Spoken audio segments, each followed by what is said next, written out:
माऊली, आपल्याकडे एक म्हण प्रचलित आहे बघ, गरज सरो अन वैद्य मरो.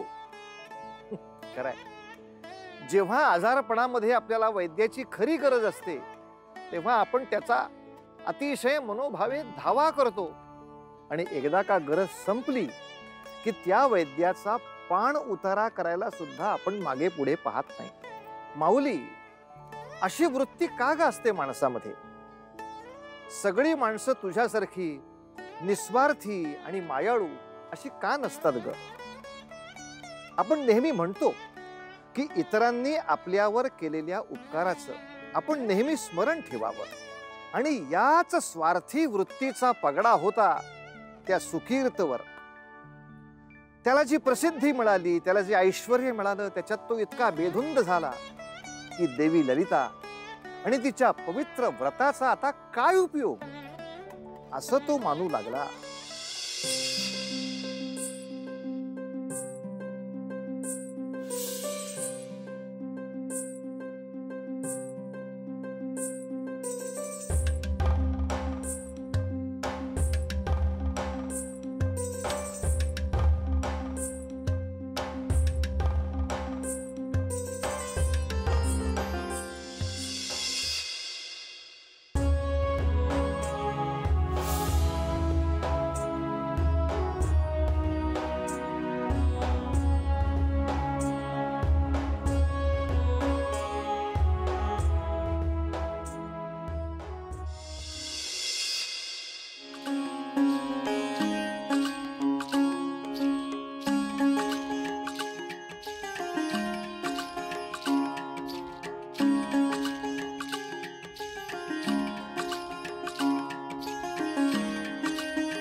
पाहिलं, नित्य नियमाने ललिता पंचमीचे व्रत केल्याचा हा परिणाम. देवीचा वरद हस्त आपल्यावर असल्यामुळे आपण हे सुगीचे दिवस बघू शकलो. ही भरभराट तिच्यामुळेच झाली. त्याचे स्मरण करून आपण या व्रतास प्रारंभ करूया.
आचार्य, आचार्य उठताय ना? सूर्योदय झाला. आचार्य, आचार्य उठा.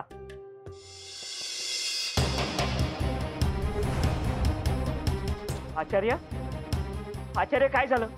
आचार्य उठा. आचार्य उठताय ना? बंधू, बंधू लवकर ये. आचार्य, आचार्य उठा ना. आचार्य काय झालं? आचार्य उठतच नाहीये. आचार्य, आचार्य, आचार्य, आचार्य, आचार्य उठा ना.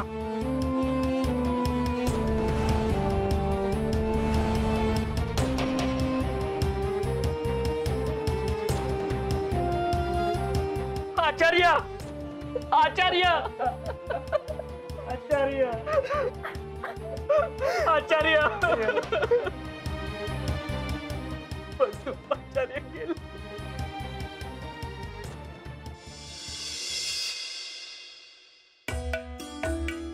अहो हे काय, कुठे चालला आहात आपण? मध्यान्न उलटून चालली आहे. हेमांगी, अगं असे काय करतेस? मी तुला सांगितले नव्हते का? आज पंचमी आहे. नगरीतील सावकार धैर्यशील यांच्याकडे पूजा कथन करण्यासाठी जावयाचे आहे. त्या पश्चात मोठा समारंभ आहे महाप्रसादाचा. सर्वांना भोजनासाठी निमंत्रण आहे. अहो सगळं काही लक्षात आहे माझ्या.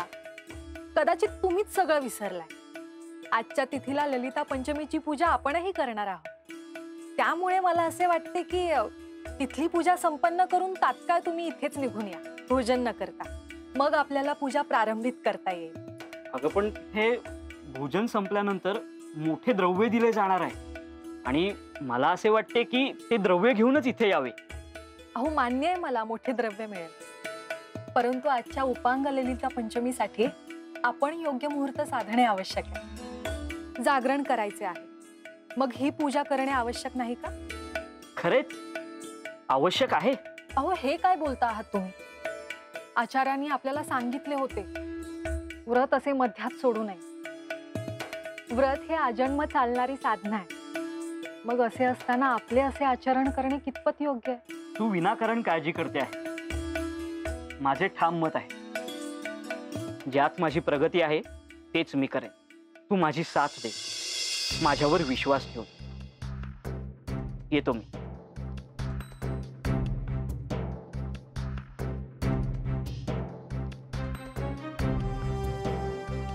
हे देवी, नाथ काय बोलत आहे हे मलाही काहीच समजत नाही आहे. परंतु आपण त्यांच्यावर वक्रदृष्टी टाकू नये. रक्षा करा देवी, रक्षा करा.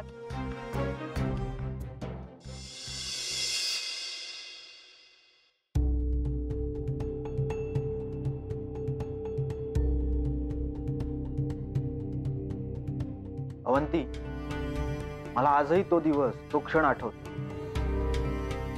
जेव्हा मी आणि सुकीर प्रथम या नगरीमध्ये आलो होतो. आमच्या काकांनी आम्हाला घरातून हाकलून दिले होते. पिताश्रींनी दिलेले ज्ञान वगळता काय होते आमच्याकडे? तिथून सुरू झालेला हा प्रवास आज इथवर आला आहे. हे सारे देवीच्या आशीर्वादामुळे. स्वामी, आपला भक्तिभाव देवीला निश्चित दिसत असेल.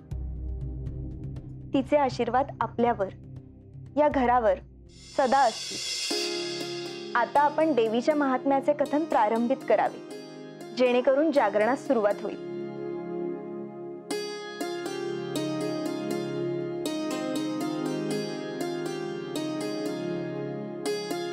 हेमांगी, अगं जागरण सुरू होईल आता.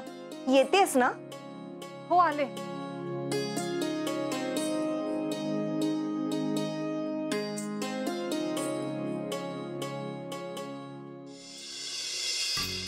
हेमांगी, मला तुझी अस्वस्थता दिसते आहे आणि समजते देखील. परंतु तू शांत होणे आवश्यक आहे. सुकीर्तला आजच्या पूजेचा मुहूर्त साधता आला नाही, परंतु देवी त्याला मोठ्या मनाने क्षमा करे. तिच्या मनात खूप माया आहे. असो, आपण अधिक विलंब न करता देवी महात्म्याचे कथन आणि श्रवण करू.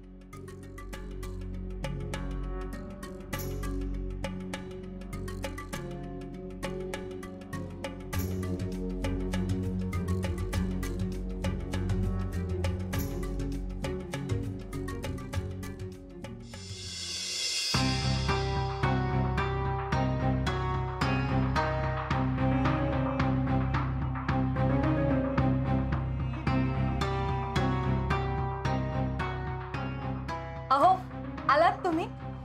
किती वेळची प्रतीक्षा करत होतो आम्ही. खरे आहे, देवीची सेवा करणे तुझ्या नशिबात लिहिलेच होते.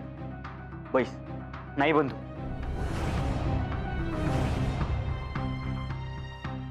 तुम्ही तुमचं कार्य उरकून घ्या. मला नाही वाटत मला येथे बसणं शक्य होईल. सुकीर, हे काय बोलतोयस तू? सत्य तेच सांगतो आहे. मी दिवसभर काम करून मला थकवा आला आहे. मला निद्रेची आवश्यकता आहे. मी आज जाऊन निद्रा घेतो. अहो सुकीर, अहो ऐका.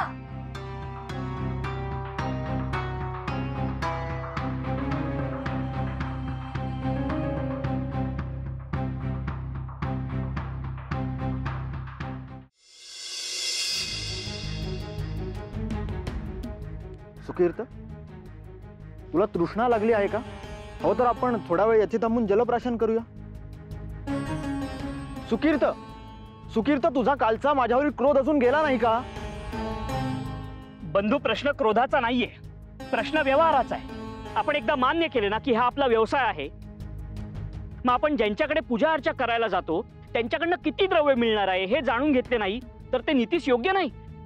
आणि मला आश्चर्य वाटते हे तुम्हाला न सांगता मला तिकडे घेऊन गेलास. मी तुझ्या जागी असतो तर असे कदापि केले नसते.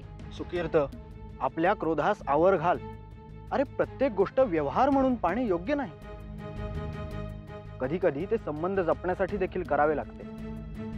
आणि आपण ज्यांच्याकडे गेलो होतो त्यांची परिस्थिती खूप बेताची होती, त्यामुळे त्यांच्यावर द्रव्याचे ओझे टाकणे मला योग्य नाही वाटले. हेच हेच ह्याच तुझ्या सज्जनपणाचा लाभ सर्व लोक घेतात. इतका भोळासम राहिलास ना तर आपण दारिद्र्याच्या वाटेवर येऊ. सुकीर्त, असे अभद्र बोलू नकोस. आणि हे बघ, आपणास कोणीही फसवू पाहत नाही. ललिता पंचमीच्या कृपेने आपल्याला सर्व काही प्राप्त झाले आहे. मग थोडे कार्य सेवा म्हणून केले तर त्यात काय अयोग्य आहे? मी असा विचार करू शकत नाही. आणि तू त्या यजमानांचा एवढा विचार का करतोयस? अरे, साक्षात ईश्वर त्यांचं भलं करू शकत नाही, त्यांचे दारिद्र्य दूर करू शकत नाही, तर आपण एक पूजा सांगून त्यांचे असे काय भले करणार आहोत? सुकीर्त, अरे कसले हे तुझे विचार? आपले जुने दिवस आठव.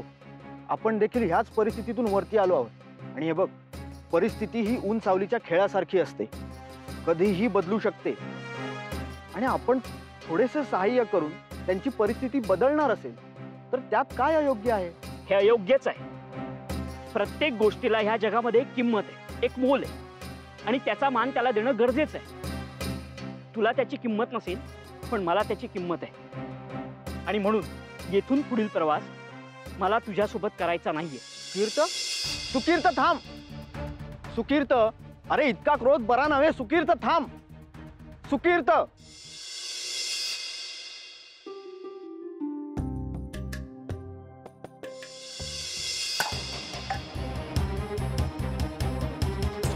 सुकीर्त, सुकीर्त.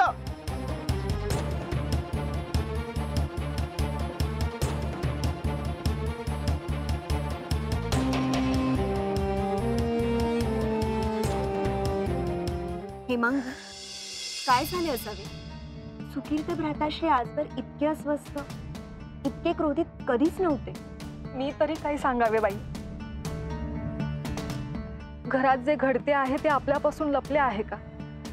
गेली कित्येक दिवस देवाची नित्यनेमाने पूजा पाठ सुद्धा करत नाही, देवीची सेवा घडत नाही. बाहेर यजमानांकडे जे काही धर्मकार्य होते तेवढेच, बाकी केवळ द्रव्य प्राप्त करण्याच्या अपेक्षेनेच सगळं काही केले जाते. शांत हो.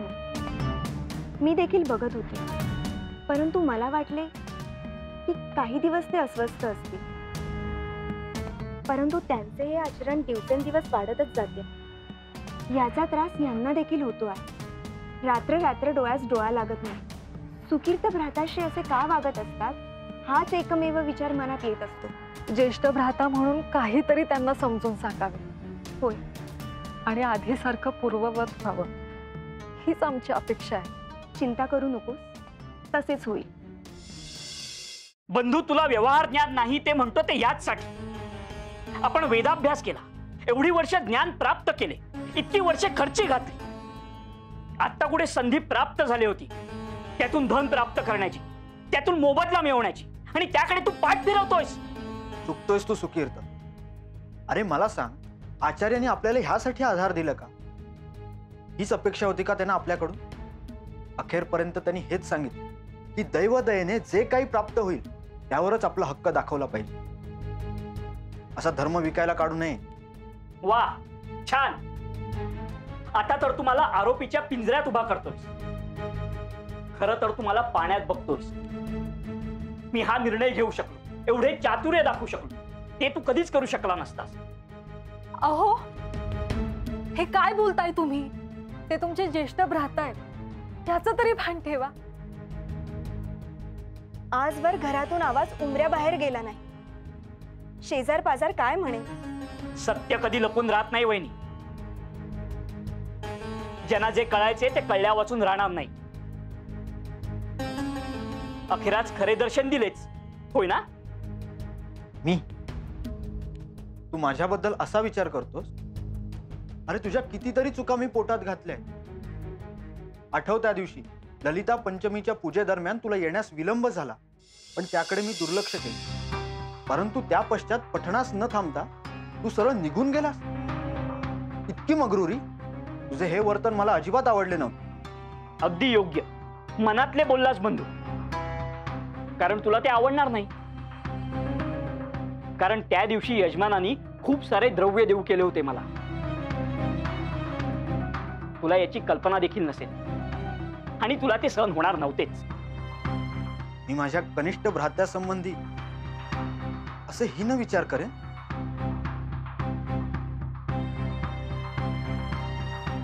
हेच ओळखलेस तू तुझ्या मोठ्या बंधूस? अहो, तुम्ही तुमचे शब्द मागे घ्या. भ्राताश्री या कुटुंबाचा आधार आहे, त्यांच्याबद्दल असा नका विचार करू. आजवर आम्ही कधीही कुणाच्याही प्रगतीच्या आड आलो नाही. हा अपसमज करू नका. पुरे करा आक्रोश. तुमच्या या नाट्याला मी बळी पडणार नाही, समजलं? आणि आता मला माझे आयुष्य जगण्यासाठी कोणत्याही बंधूच्या मार्गदर्शनाची आवश्यकता नाही. आणि मुळात हे घर आता मला माझे वाटत देखील नाही. म्हणजे काय म्हणायचं काय तुला? हेच, आता या घरातील माझे वास्तव्य कायमचे संपले आहे.